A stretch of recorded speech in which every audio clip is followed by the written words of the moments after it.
पार्थाय प्रतिबोधितां भगवता नारायणेन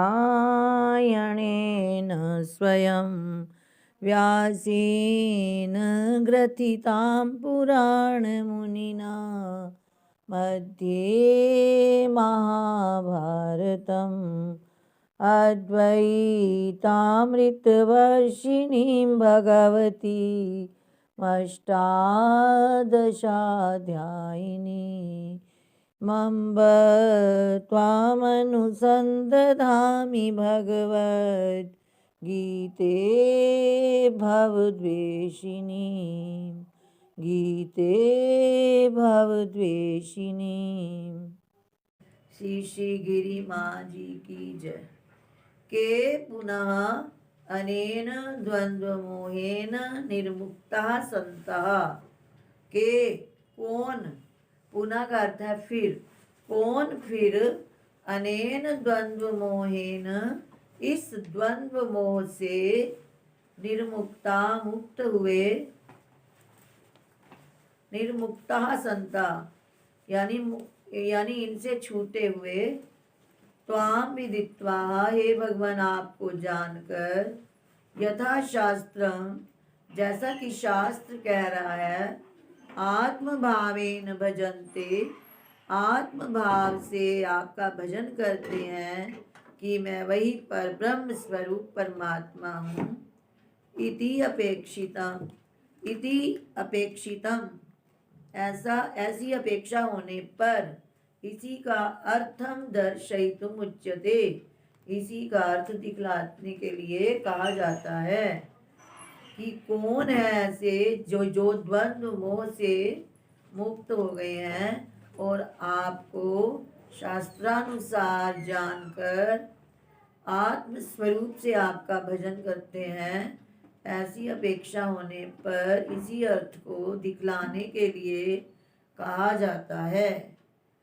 येषां त्वन्तगतं पापं जनानां पुण्यकर्मणां ते द्वन्द्वमोह निर्मुक्ता भजन्ते मां दृढव्रताः।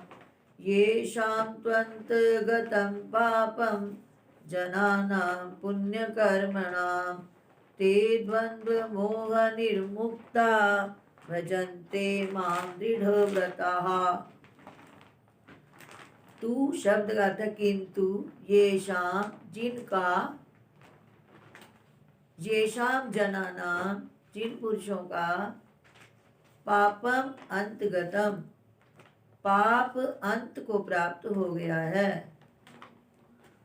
कौन है वो पुरुष? पुण्य कर्मणाम जिन पुण्य कर्म करने वाले मनुष्यों का पाप अंत हो गया है, पाप अंत को प्राप्त हो गया है, वे पुण्यशाली पुरुष द्वंद्व मोह निर्मुक्ता, द्वंद्व रूपी मोह से, सुख दुख हानि लाभ विजय पराजय इत्यादि जो द्वंद्व हैं, जो राग द्वेष से उत्पन्न हुए हैं द्वंद्व, पिछले श्लोक में आ चुका है, उस द्वंद्व रूपी मोह से छूटे हुए दृढ़ व्रता, वे दृढ़ व्रती पुरुष मां भजनते मेरा भजन करते हैं। यानी परमात्मा का भजन करना कोई साधारण पुण्य का फल नहीं है। जिनके पाप अंत को प्राप्त हो गए हैं और जो पुण्यशाली हैं, वे द्वंद्व रूपी मोह से छूटे हुए दृढ़ व्रती पुरुष मेरा भजन करते हैं। ये शाम जिनका तू, किंतु भाष्य देखो, ये शाम जिनका तू, किंतु किंतु जिनका, पुनः फिर, अंतगतम का अर्थ समाप्त, प्रायम प्राय समाप्त हो गया है, क्षीणम क्षीण हो गया है, बिल्कुल समाप्त हो गया है। क्या समाप्त करना है? पापम पाप। ये शाम विशेषण आया किसका? जना नाम का। जना नाम का और भी विशेषण आया पुण्य कर्मणा, जिन पुण्य कर्म करने वाले मनुष्यों का पाप अंत को प्राप्त हो गया है। पुण्य कर्म नाम किसे कहते हैं? पुण्यम कर्म येषाम सत्व शुद्धि कारणम विद्यते, पुण्य जिनका सत्व की शुद्धि का कारण है। जिन्होंने इतने पुण्य किए हैं पिछले जन्मों में, इतने धार्मिक और किसी का उपकार इस प्रकार से कार्य करके आए हैं, जो पुण्य कर्म करने वाले, तो उनका उस पुण्य कर्म से, वही पुण्य कर्म ही उनका सत्व शुद्धि कारण विद्यते, उनकी अंतःकरण की शुद्धि का कारण है। पुण्य कर्म जिन पुरुषों की अंतःकरण की शुद्धि का कारण है, ते पुण्य कर्माणः, वे पुण्य कर्म कहे जाते हैं। तेषां पुण्य कर्मणाम, उन पुण्य कर्म करने वालों का, यानी पाप जो है वो अंत को प्राप्त हो गया है। फिर वो पुण्य कर्म करके जिनके पाप अंत को प्राप्त हो गए हैं, तो वो कैसे होते हैं? ते द्वंद्व मोह निर्मुक्ता, वे राग द्वेष रूपी द्वंद्व मोह से छूटे हुए। ये क्या होता है? यथोक्तेन द्वंद्व मोहेन निर्मुक्ता, जिसका ऊपर वर्णन पिछले श्लोक में कर आए हैं, उस द्वंद्व मोह से छूटे हुए। भजन्ते माम, मेरा भजन करते हैं। माम परमात्मानम, मुझ परमात्मा का वे भजन करते हैं। और वो कैसे हैं? दृढ़ व्रता, दृढ़ व्रत है जिनका, जो अपने व्रत से विचलित नहीं होते। जैसे कितनी भी आंधी या तूफान आए, पर्वत विचलित नहीं होता, और जो तिनका है वो थोड़ी सी हवा से भी विचलित हो जाता है। तो इसी प्रकार जो साधारण होते हैं वो तिनके की तरह होते हैं, परंतु जो दृढ़ व्रत वाले ज्ञानी पुरुष होते हैं वे पर्वत की तरह अचल होते हैं। तो दृढ़ व्रता, दृढ़ है व्रत जिनका।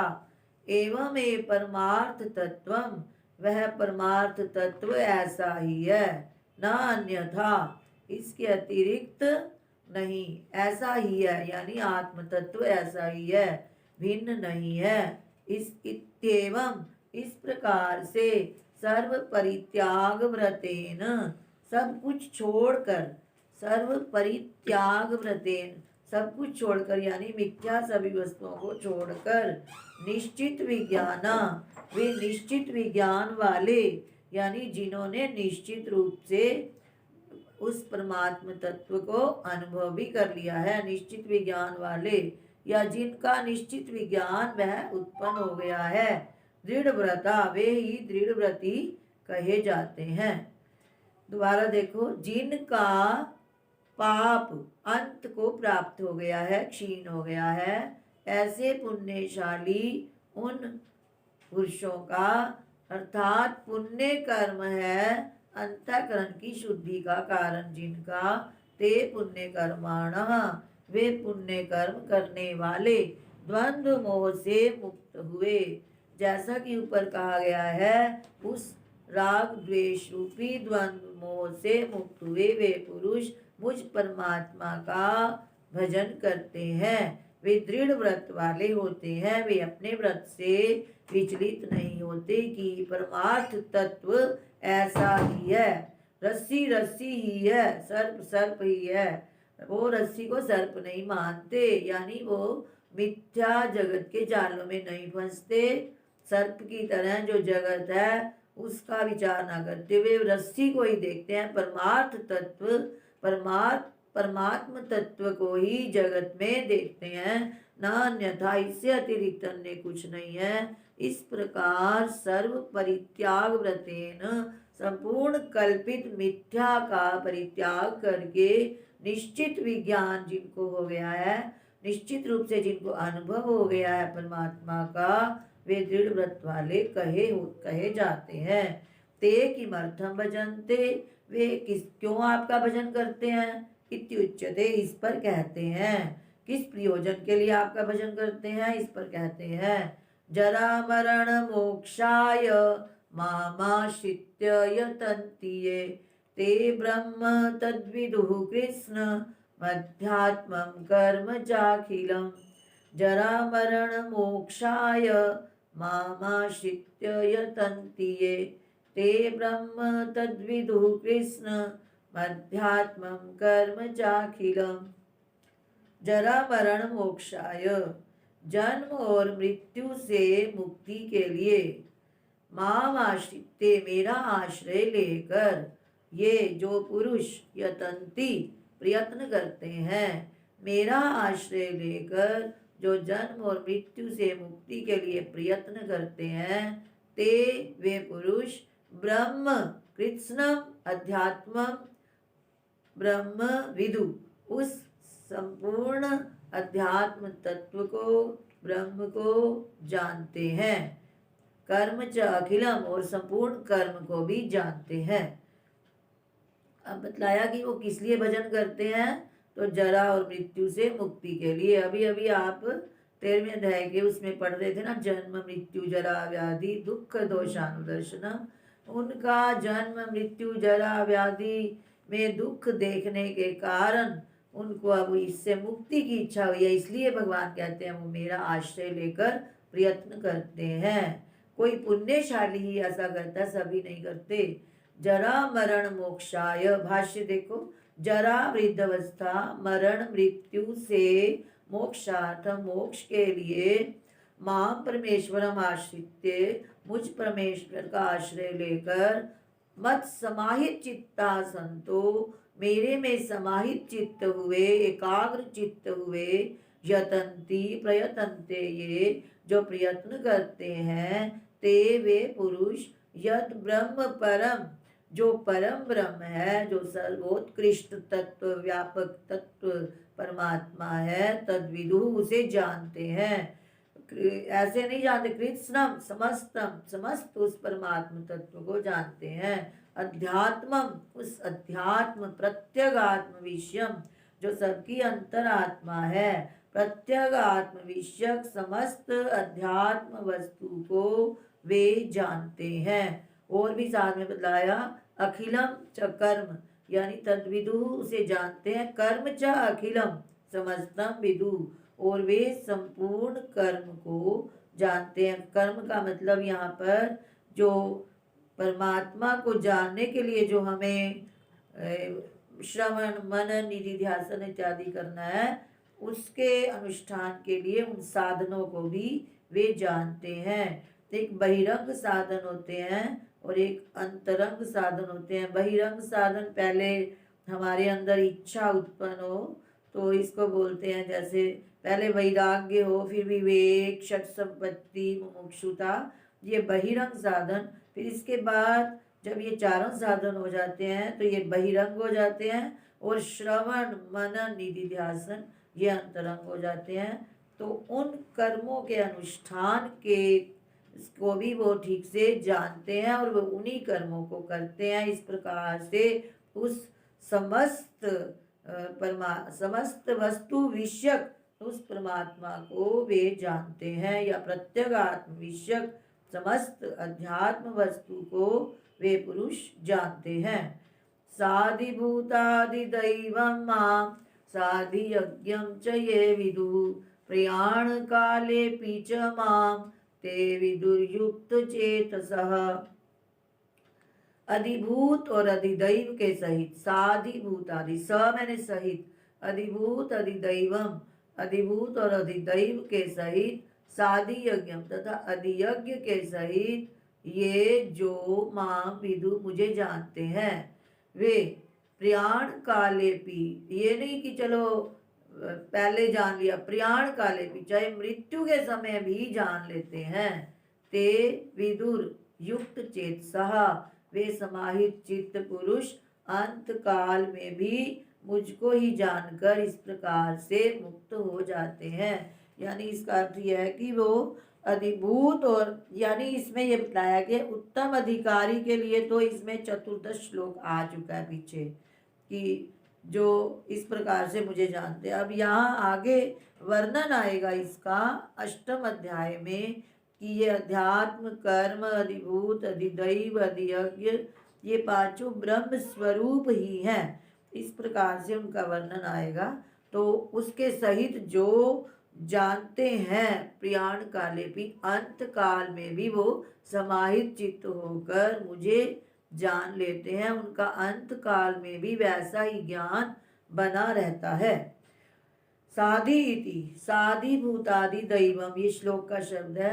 अधिभूतम च अधिदैवम च अधिभूतादि दैवम, अधिभूत और अधिदैव को अधिभूतादि दैव कहा गया। तो उसके सह अधिभूतादि दैवम, साधिभूतादि दैवम, अधिभूत और दैव के सहित को कहते हैं साधिभूतादि दैवम। च और मां मुझे, ये विदु जो जानते हैं, अधिभूत अधिदैव और अधियज्ञ के सहित जो मुझे जानते हैं, जो मतलब जान लेते हैं, वो अंत काल में भी बतला रहे हैं कि मुझे ही जानते हैं। साधि यज्ञम च और सह अधियज्ञेन साधि यज्ञम, अधियज्ञ के सहित साधि यज्ञ, ये जो विदु जानते हैं, जो जान लेते हैं कि अधिभूत क्या है, अधिदैव क्या है, अधियज्ञ क्या है। प्रयाण काले भी मरण काले भी, प्रयाण काले का अर्थ है मृत्यु काल में भी मां मुझे ते वे विदु जानते हैं, मृत्यु काल में भी वे मुझे विदु जान लेते हैं। कौन जान लेते हैं? पर युक्त चेतसहा, युक्त चेतसहा, ये साधन रखा, ये जरूरी है। समाहित चित्ता, जो समाहित चित्त वाले हैं वो मुझे अंत काल में भी जानते हैं। जो पहले जानेगा वही अंत काल में जानेगा। अगले अध्याय में इसका स्पष्टीकरण आएगा। अभी इतना ही ले लीजिए कि अधिभूत अधिदैव और अधियज्ञ के सहित जो मुझे जानते हैं, वे समाहित चित्त वाले पुरुष मरण काल में भी मुझे जानेंगे ही।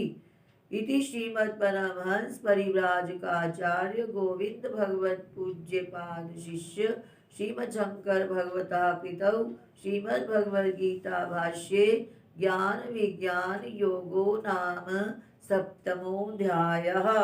यहाँ पर जो अधिभूत अधिदैव अधियज्ञ आया, वह अष्टम अध्याय में इसका स्पष्टीकरण हो रहा है। अधिभूत तो है जो ये सारा दिखाई दे रहा नश्वर दृश्य, वो अधिभूत। अधिदैव परमात्मा, अधियज्ञ परमात्मा, किसी किसी रूप में, सब परमात्मा का ही बाकी रूप है। तो क्षर को त्यागना है और अक्षर परमात्मा को ग्रहण करना है, तो वे अंत काल में भी समाहित चित्त वाले पुरुष मुझ अविनाशी तत्व को जान लेते हैं, यानी नाशवान को अलग कर देते हैं और अविनाशी तत्व को ग्रहण कर लेते हैं, उस परमात्मा तत्व में लीन हो जाते हैं। ओम तत्सत।